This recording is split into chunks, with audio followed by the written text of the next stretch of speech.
Meus irmãos, o inimigo pensou que havia vencido a guerra das guerras. Porque o problema do inimigo, pelo amor de Deus, escutem isso. O problema do inimigo não era vencer a guerra com quem ele sabia que jamais venceria. O inimigo sabia que nunca ia ganhar com o Salvador do mundo. Ele sabia disso. Pastor, quem é? Lembra de Gadara? Já viu o Senhor me atormentar antes do tempo? Ele já sabia o destino dele, ele sabe o destino dele. A guerra do inimigo não é ganhar uma guerra com Deus, porque ele sabe que se Deus espirrar, Deus é ele. Você entende o poder do nosso Deus? Se ele estralar o dedo, a Deus fedorento da face da terra e todos. Então qual é a guerra do inimigo? É transformar verdades de Deus em inverdades no seu coração, para que ele lhe leve para o tormento juntamente com ele. Então, enquanto Jesus estava lá no dia de silêncio, o inimigo estava trabalhando no coração dos discípulos. Ele não ressuscitou, ele não está aí, ele perdeu, ele não vai acordar, não tem como ir, acabou, ninguém ouviu notícia dele, ele não chegou aqui, ele não está aqui, ele não vai. Até que uma mulher, Maria Madalena, no domingo, no primeiro dia, no dia em que ela poderia ir, ela esperou amanhecer, ela foi de madrugada, e quando ela chega lá no sepulcro, uma cena incrível para ela, porque em primeiro lugar, a pedra não estava mais lá.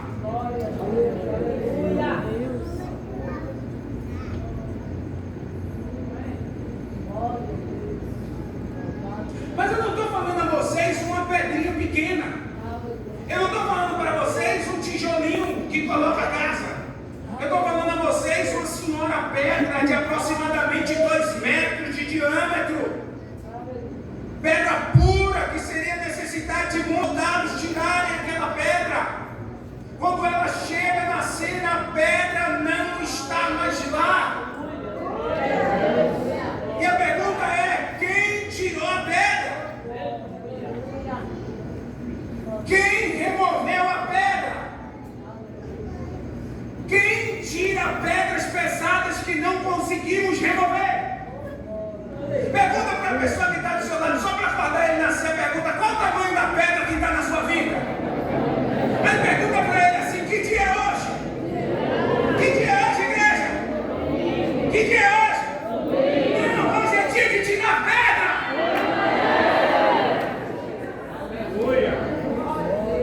Hoje é o dia que Deus vai quebrar o silêncio do sábado, as dores da sexta. Porque você veio aqui celebrar alguém que está vivo. Você veio aqui celebrar alguém que pode, alguém que muda, alguém que faz, alguém que ressuscitou. Quando Maria chega lá, ela se abisma, porque além da pedra não está lá, o corpo também não está lá. Ele havia ressuscitado.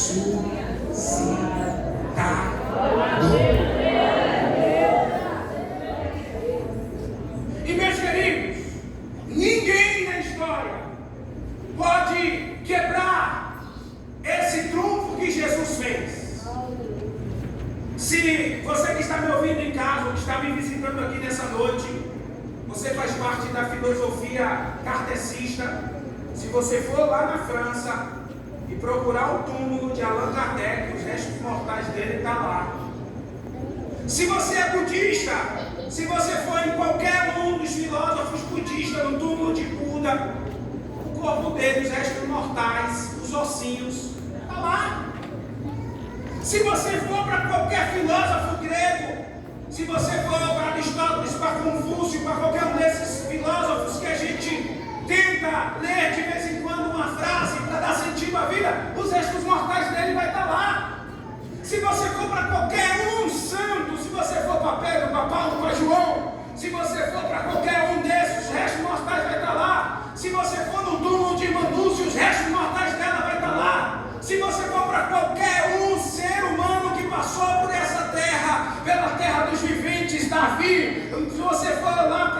Absalão, se você for em Jerusalém, José, os restos mortais dele está lá. Mas se um dia Deus lhe dá o privilégio de você ir em Jerusalém, no túmulo de Arimateia, você vai ver escrito lá: ele não está aqui, ele ressuscitou. Ele não está lá. Ele não está lá.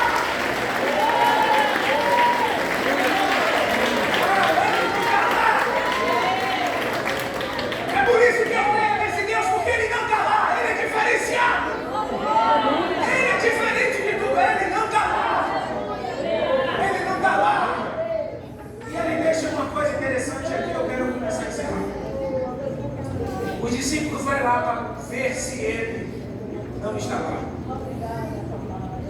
E quando ele chega para ver se Jesus não está lá, eles encontram uma cena. A pedra não está mais lá. Número 1, a pedra não está lá. Número 2, o corpo não está lá. E número 3, ele observa que os lençóis estavam dobrados.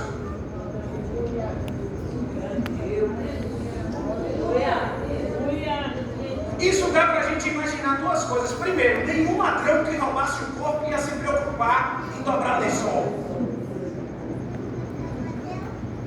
Nenhum ladrão que entra na casa de alguém para roubar alguma coisa se preocupa em deixar a casa arrumada. Então a hipótese número 1 já havia sido deletada. Não pode ter sido um ladrão. O ladrão não ia ficar preocupado em tirar a pedra, tirar o soldado, tirar tudo e ainda dobrar o lençolzinho. Hipótese número 1 cancelado, o corpo dele não foi roubado. Alguém que veio aqui e tirou esse corpo, ou o próprio corpo que levantou Jesus vivo, teve cuidado de deixar o lençol. Só que dobrar o lençol era um cuidado comum que poderia deixar lá. O negócio é que o lençol ficou no canto à vista. E você vai ver na tradução falando de lenço e de um lençol. E talvez você não saiba, mas todo judeu da época, eles usavam um lenço. Quando a Bíblia fala de lenço, usava algo que chama de talite. Esse talite, todo judeu usava. Quando a mulher do fluxo de sangue pega em Jesus na orla das suas vestes, não é que Jesus andava de vestido, não. Ela pega na ponta do talite, chamada de tzitzit. E nessa ponta do talite, ela tinha 5 dobras simbolizando as leis, 5 nozinhos que simbolizavam o Pentateuco, para que não se afastasse do seu corpo, para que eles lembrassem sempre da lei. E quando ela pega exatamente ali, ela quebra toda a lei, quando dizia que uma mulher impura não podia tocar no seu corpo. Só que perceba que Jesus ele não está indo de contra a lei, porque jamais alguém que toca em Jesus continua impuro. Ele pega esse tzitzit porque quando alguém usava o seu talite e que ele ia voltar para o lugar, ele deixava o seu talite dobrado.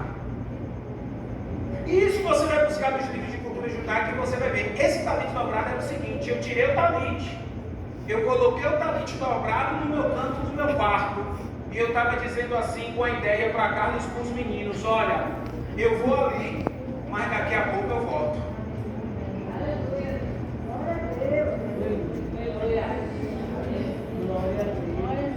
Vou repetir para você entender.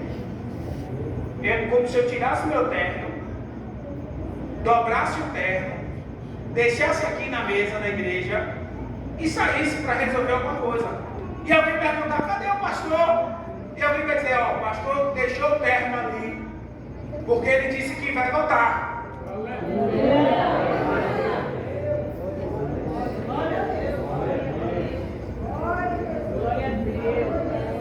É por isso que Pedro, e você vai ler o texto, isso, quando ele chega no sepulcro, ele toma um susto, ele para. Porque para eles fazia um sentido o que Jesus estava falando, a mensagem que Jesus estava deixando ali no túmulo.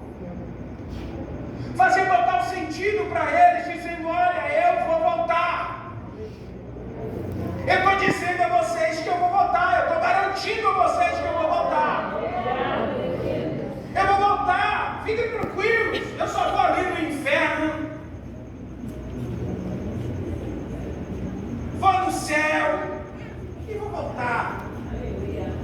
Fiquem tranquilos.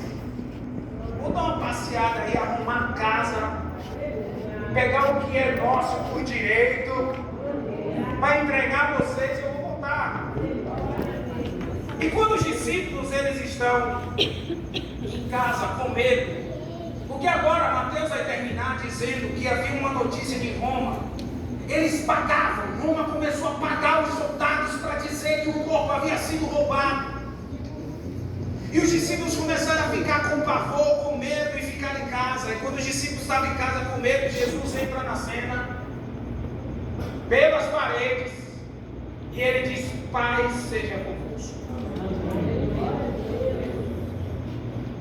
Porque Tomé, alguns instantes, dias antes, havia dito que não cria. Não, eu não creio. Jesus ressuscitou, eu tenho que tocar. Não adianta vir com conversa que ele apareceu, porque eu não creio, eu tenho que tocar. Jesus aparece e manda ele tocar. E aí Jesus vai dizer para Tomé o seguinte: ó, bem-aventurado aqueles que não viram e creram. Aleluia.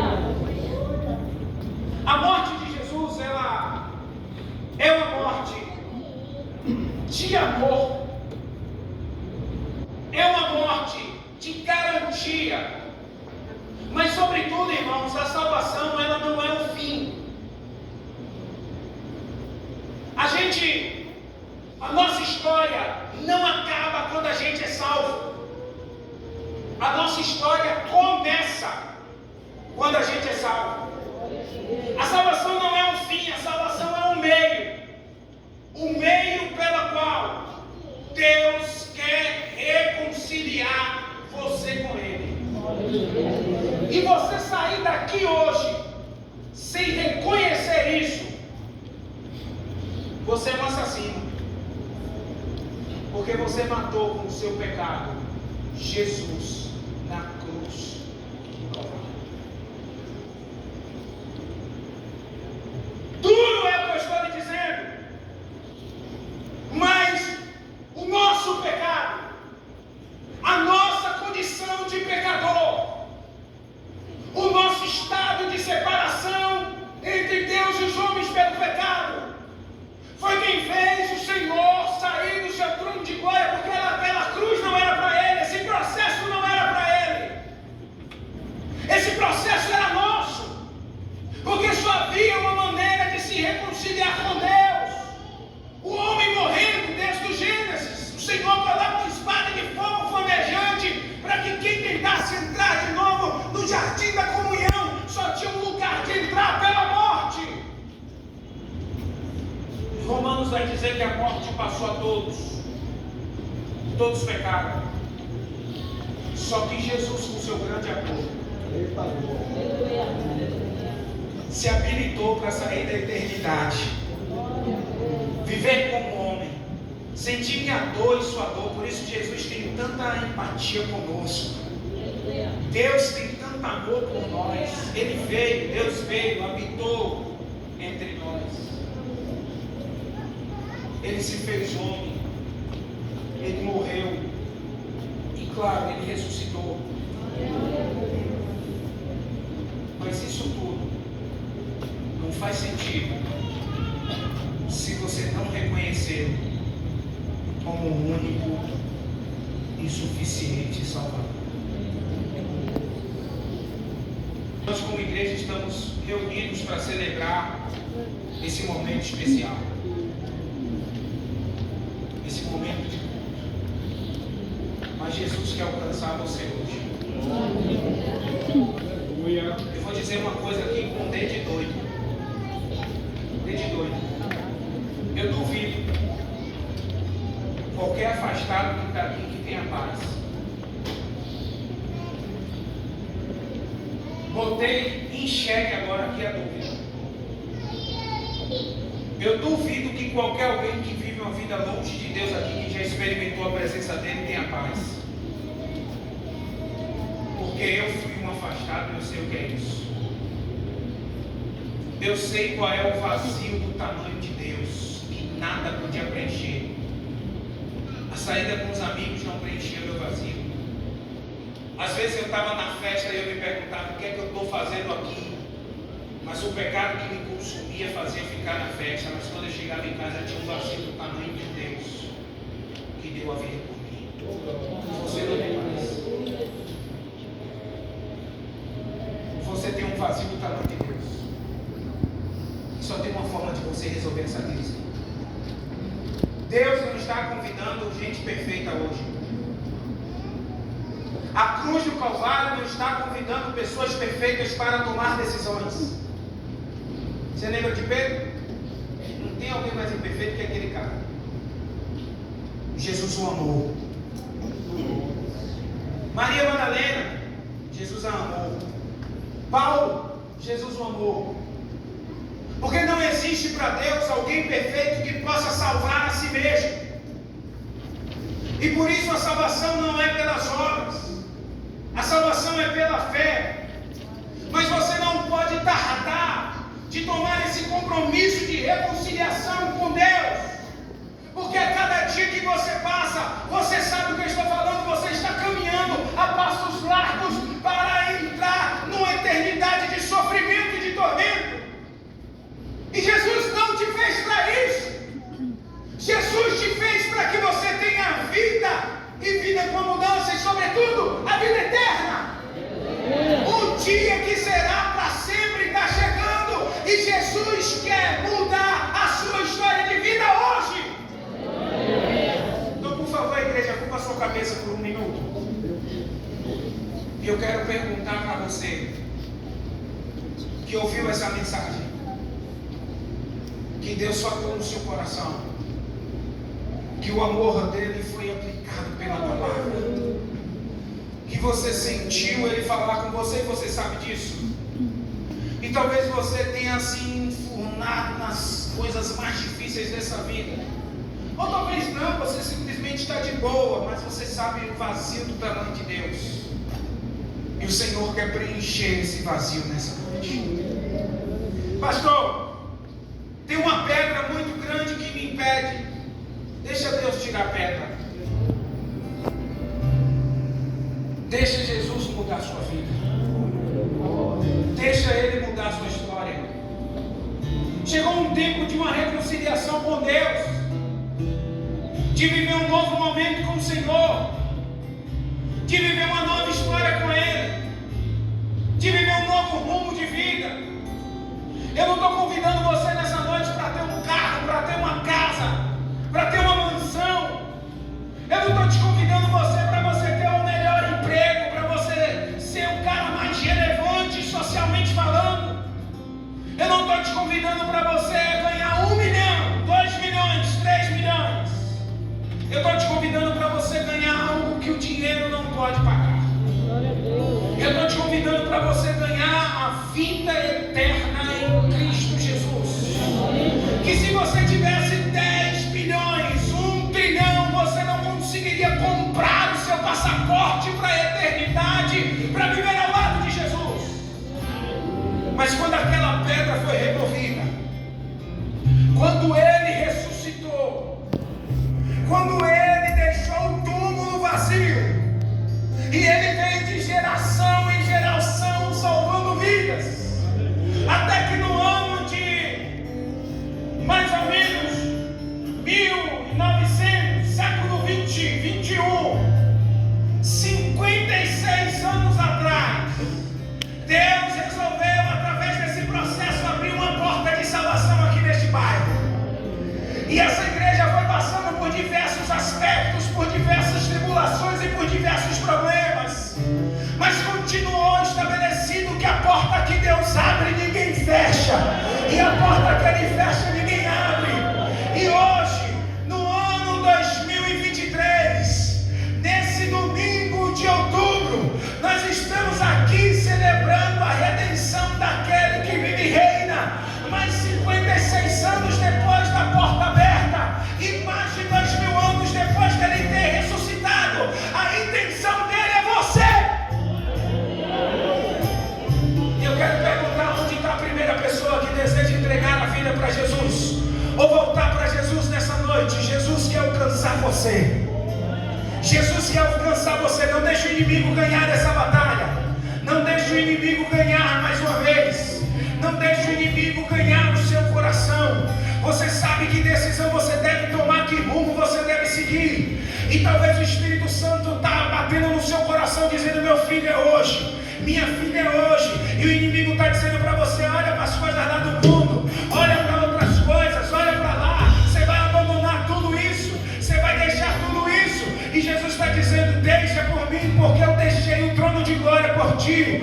Eu deixei de viver lá na eternidade com o Pai por você, mas eu vim para salvar você. Eu vim para mudar a sua vida, para mudar a sua história, para mudar o seu coração. Aonde está a primeira pessoa para Jesus nessa noite, que entendeu a mensagem do que Deus está falando com você, que é necessário uma restauração, que é necessário uma mudança de vida. Jesus quer mudar a sua história hoje. A igreja está orando por você. Você precisa só confirmar como sinal, dizendo: pastor, eu quero mudar de vida, eu quero acabar com esse vazio, eu quero me reconciliar com o Senhor. Eu não quero mais continuar afastado do jeito que eu estou. Eu não quero mais viver longe da casa do Pai. Eu já vivi muito tempo, eu já vi coisas demais. Chega, basta. Eu quero fazer jus à cruz do Calvário, ao Senhor, ao seu sacrifício. Aonde está a primeira pessoa nessa noite que deseja entregar a vida para Jesus? Aonde está a primeira pessoa que deseja entregar a vida para Jesus? Aonde está a primeira pessoa que deseja entregar a vida para Jesus? Faça um sinal com a sua mão. Não deixe o inimigo ganhar o campo da sua mente, a batalha da sua mente. Não deixe o inimigo ganhar você hoje. Ele já sabe que você é escolhido de Deus, que você necessita, através da salvação, reconhecer Jesus como o único e suficiente Salvador. Não deixe ele ganhar o campo da sua mente. Tem alguém que deseja nessa noite entregar a sua vida para Jesus? Tem alguém que deseja se reconciliar com o Senhor, que está afastado dos caminhos do Senhor, que deseja levar uma nova vida em Cristo Jesus? Aonde está a primeira pessoa? Eu já vou passar o microfone para o pastor Zéas. E eu sei que você está aqui. Não saia daqui sem tomar uma decisão com Jesus. Não saia.